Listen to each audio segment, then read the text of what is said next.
जो दायक पहचान बुद्धिहीन तनु जान के सुमिरो पवन कुमार बल बुद्धि विद्या देहु मोहि हरऊ कलेश विकार। जय हनुमान ज्ञान गुण सागर जय कपीस देहु लोक उजागर।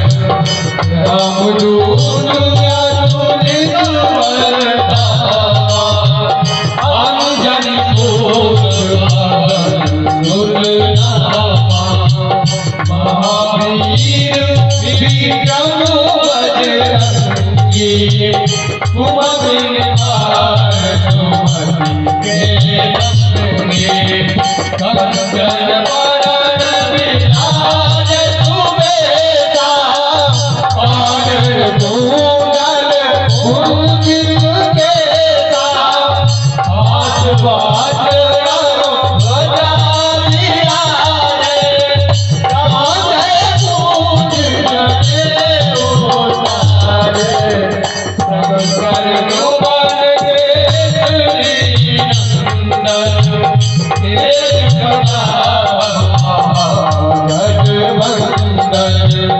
विद्यावान गुणी अति चातुर राम काज करिबे को आतुर।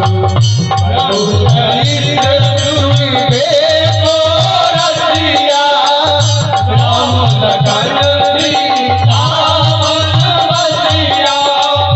सोम रूप धरि सिया देखावा विकल रूप धरि नाथ जनावा।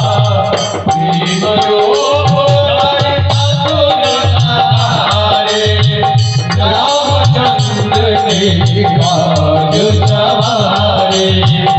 लायक जीवन लखन जियाए श्री रघुवीर हरषि उर लाए। रघुपति बहुत बड़ाए तुम मम प्रिय भरतहि संभारे। सहस बदन तुम रोज सजावे असु कहि श्रीपति कंठ लगावे। संकारिक ब्रह्मादि मुनीसा नारद सारद सहित रहेगा। दिग्पाल कहाते कवि कोविद कहि सके कहाते। तुम उपकार सुग्रीव कीना राम मिलाय राजपद दीना। तुमरो मंत्र विभीषण माना लंकेश्वर भय सब जग जाना। युग सहस्र योजन पर भानो लील्यो ताहि मधुर फल जानो। रघुपति मेरी मुख माहे जगत नाथ कहे अखिलत नाहि। दुर्गम काज जगत के जेते सुगम अनुग्रह तुमरे तेते। राम दुआरे तुम रखवारे भोजन आज्ञा बिनु मन जाए। सब दुख गए तुम्हारी शरणा तुम रक्षक हो डरना। पावन तेज समारो रामे तीनों लोक हारे पावे। मोह पिशाच निकट नहीं आवे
श्री महाराज जी का सशक्त नमन करते हुए हमारे मेहमान कलाकारों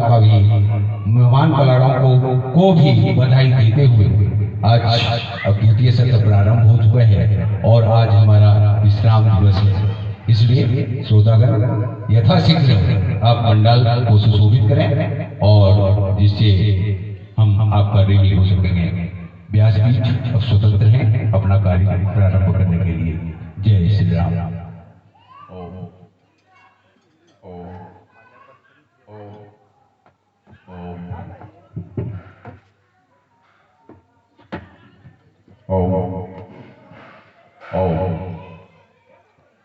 इसके पहले कि ये कार्यक्रम शुरू हो, मैं व्यासपीठ से व्यास आप चार महान भावों का बहुत ही नमन वंदन और अभिनंदन करता हूँ, जो इस व्यासपीठ के साथ 4 दिन तक हनुमान चालीसा का पाठ किए। आप लोगों ने इस व्यास का मान रखा, इस व्यासपीठ का मान रखा। इसलिए व्यक्तिगत तौर पे व्यास के तौर पे इस व्यासपीठ से मैं दयानंद चौधरी आप चारों महान भाव का बहुत बहुत अभिनंदन करता हूँ, बहुत बहुत नमन करता हूँ, बहुत बहुत वंदन करता हूँ। श्री मनोज राय जी, श्री राजा जी, श्री गौरव कुमार और श्री सोनू जी, ये 4 व्यक्ति अगर ना होते तो पता नहीं इस बार हनुमान चालीसा होता या नहीं, मुझे नहीं मालूम। लेकिन आपका धन्यवाद कि आपने व्यास और व्यासपीठ की मान को रखा।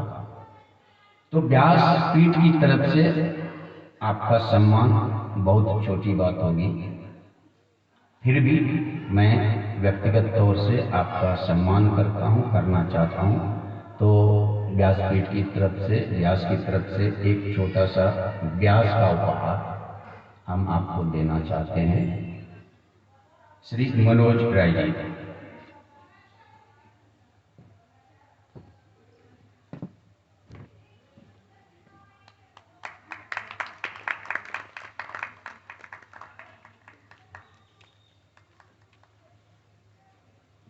गौरव कुमार जी,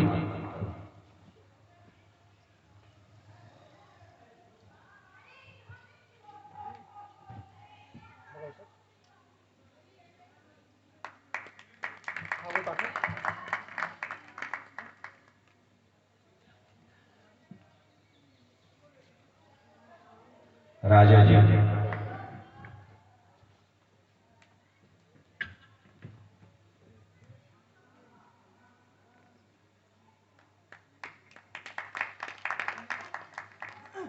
सोनू जी,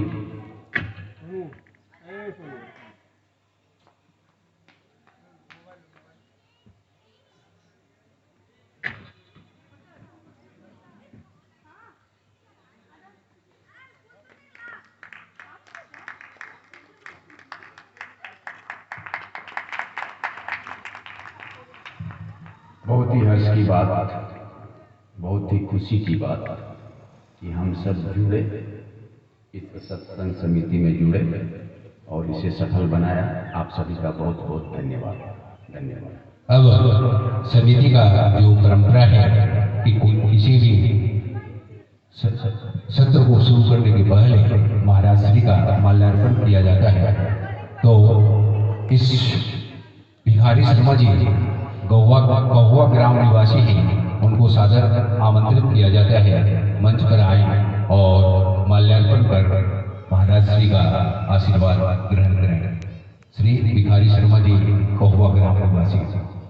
श्री प्रणव कुमार शर्मा जी गोविंदपुर ग्राम निवासी हैं, वो भी मंच पर आए और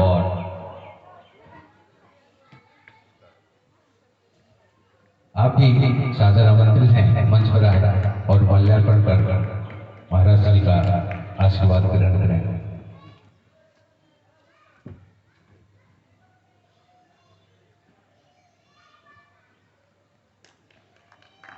तत्पश्चात हमारे महंत जी भी माल्यार्पण कर रहे हैं। तालियों के साथ आप लोग स्वागत करेंगे।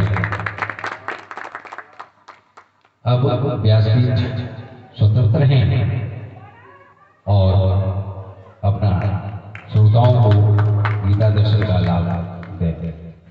जय श्री राम। ओम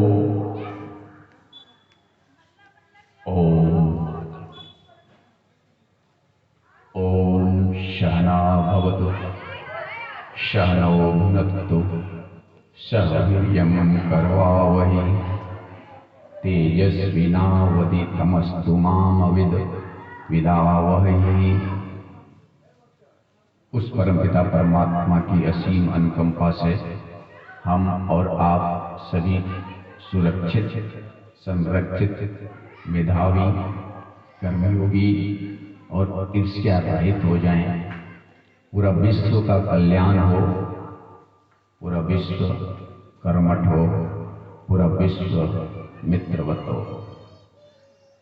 उसी परमपिता परमात्मा की असीम शक्ति को नमन करते हुए, उस परमपिता परमात्मा की विभूति स्वरूपा मां सरस्वती के चरण कमलों में नमन करते हुए और उसी परमपिता परमात्मा की असीम अनुकंपा प्राप्त आप सभी महान भाव, आप सभी भक्तगण जो इस पंडाल में बैठे हुए हैं, मानस सेवा सत्संग समिति के तत्वावधान में बसंत पंचमी के शुभ अवसर पर मां सरस्वती के पूजन कार्यक्रम में आपने अपना समय का योगदान दिया है, उसके लिए इस समिति की तरफ से मैं दयानंद चौधरी आप सभी का बहुत बहुत नमन, वंदन और अभिनंदन करता हूं।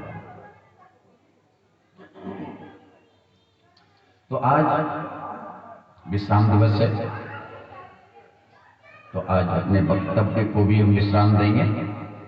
श्रीमद् भगवद गीता अध्याय 4 ज्ञान कर्म संन्यास योग पे हम बात कर रहे हैं पिछले 4 दिन से। आज भी उसी को हम आगे बढ़ाएंगे।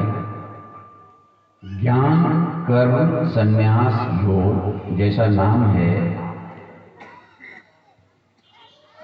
एजिटेशन से सल्वेशन थ्रू मेडिटेशन, यानी कर्म और कर्म फल से मुक्ति ज्ञान के माध्यम से।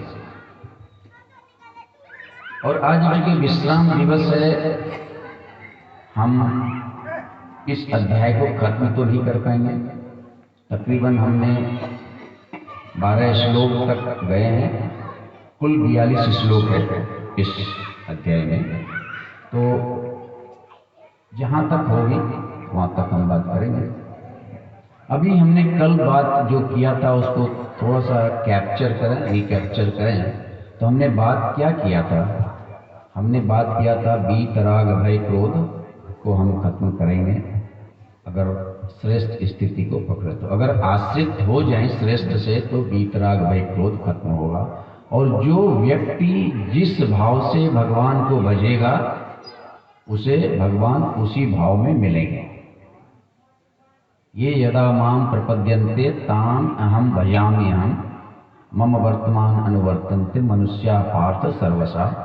श्लोक नंबर 11 में हमने बात की थी। आज की कथा और आज का प्रसंग और आज का संवाद आगे बढ़ाएं, इससे पहले एक कहानी है। जो श्रेष्ठ से जुड़ जाता है उसके नीचे नीचे उसके छोटे मोटे सारे कार्य स्वतः पूरे हो जाते हैं। एक राजा अपने राज्य का उत्तराधिकारी खोज रहा था, उसको पुत्र नहीं था।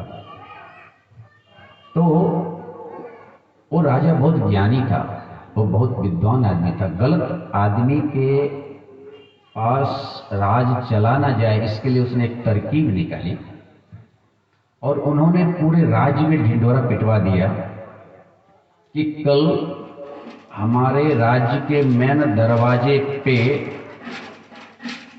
दरवाजा बंद होगा और सारे लोग को ये बताया जाता है कि उस गेट से अंदर आना है और मुझे खोजना है।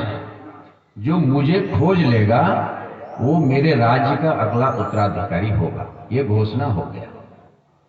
अभी पूरा राज्य उस गेट के सामने 12 बजे रात से ही खड़ा था, क्योंकि सबको राजा बनना था। हम सबको भगवान बनना है, हम सभी भगवान ही खोज रहे हैं। और उस राज्य का सभी व्यक्ति उस राजा को ही खोज रहा था।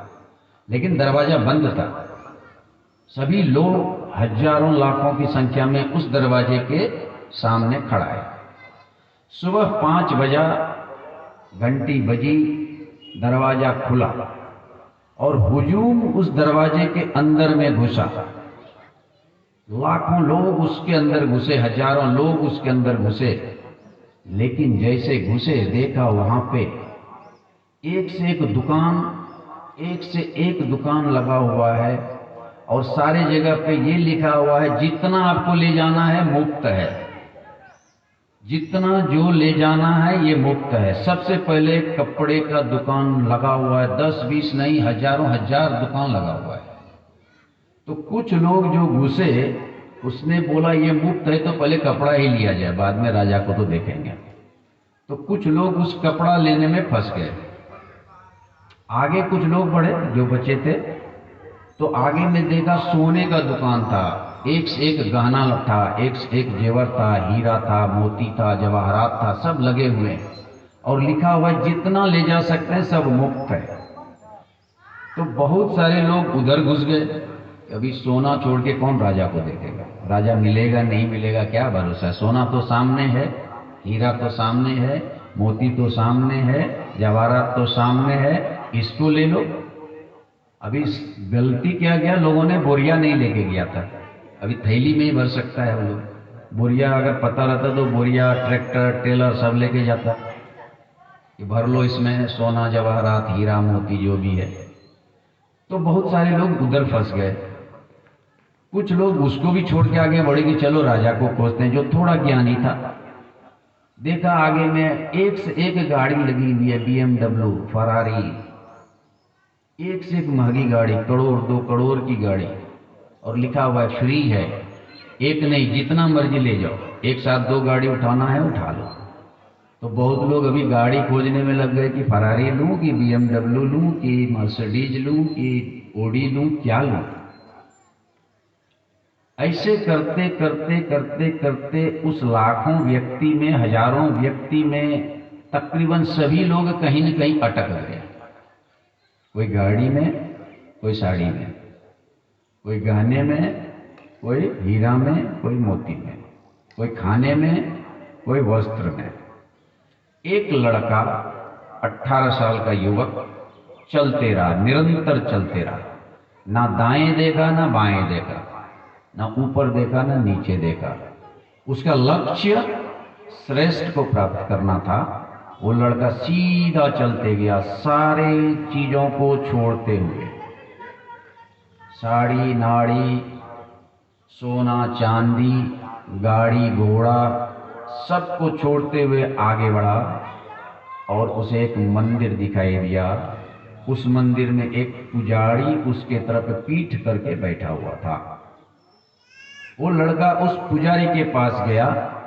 उस पुजारी ने अपना पीठ घुमाया, अपना चेहरा उस लड़के के सामने किया और वो पुजारी कोई और नहीं था, राजा था, बैठा हुआ था। और जैसे उस लड़के ने राजा को देखा, उस राज का मालिक बन गया और जितना सोना चांदी जवाहरात हीरा मोती उस राज्य के उस प्रदर्शन में लगे हुए थे, सब कुछ उसका हो गया। सिर्फ एक चीज को पकड़ा, सारा चीज नीचे का उसके पास आ गया। आज 4 दिन से हम बात कर रहे हैं कि अगर हम श्रेष्ठ को पकड़ लें तो निम्न चीजें अपने आ जाती हैं। अगर आप मैट्रिक पास कर गए तो 8th का सर्टिफिकेट आपके पास ऑटोमेटिक आ जाएगा, उसके लिए दिक्कत नहीं है।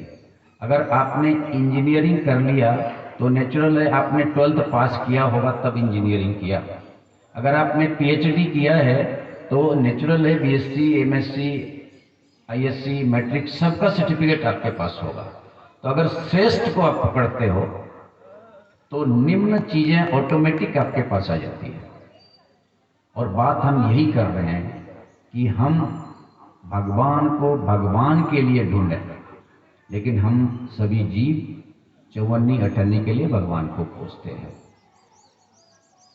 कोई मान के लिए, कोई सम्मान के लिए, कोई धन के लिए, कोई दौलत के लिए, कोई घर के लिए, कोई दुकान के लिए, कोई मकान के लिए, कोई नौकरी के लिए, कोई उन्नति के लिए। सारे व्यक्ति जो भगवान को ढूंढ रहा है, हम सभी वो किसी न किसी मकसद से ढूंढ रहा है।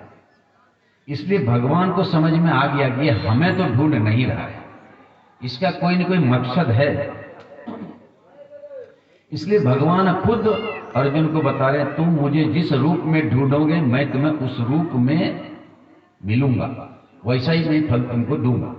इसलिए 12वां श्लोक में जब भगवान ने बोला कि कारछंतम कर्मनाम सिद्धि यजंत इह देवता क्षिप्रम ही मानुषे लोके सिद्धि भवति कर्मजा, कि हे अर्जुन, तुम जिस कार्य की सिद्धि के लिए जिस देवता की पूजा करते हो, कारछंतम कर्मनाम सिद्धि, कर्म की सिद्धि के लिए यजंते पूजा करते हो देवता देवताओं की, क्षिप्रम ही तत्क्षण, क्षिप्रम ही तुरंत, क्षिप्रम ही मानुषे लोके, इस मनुष्य लोक में सिद्धि फल आपको मिल जाएगा।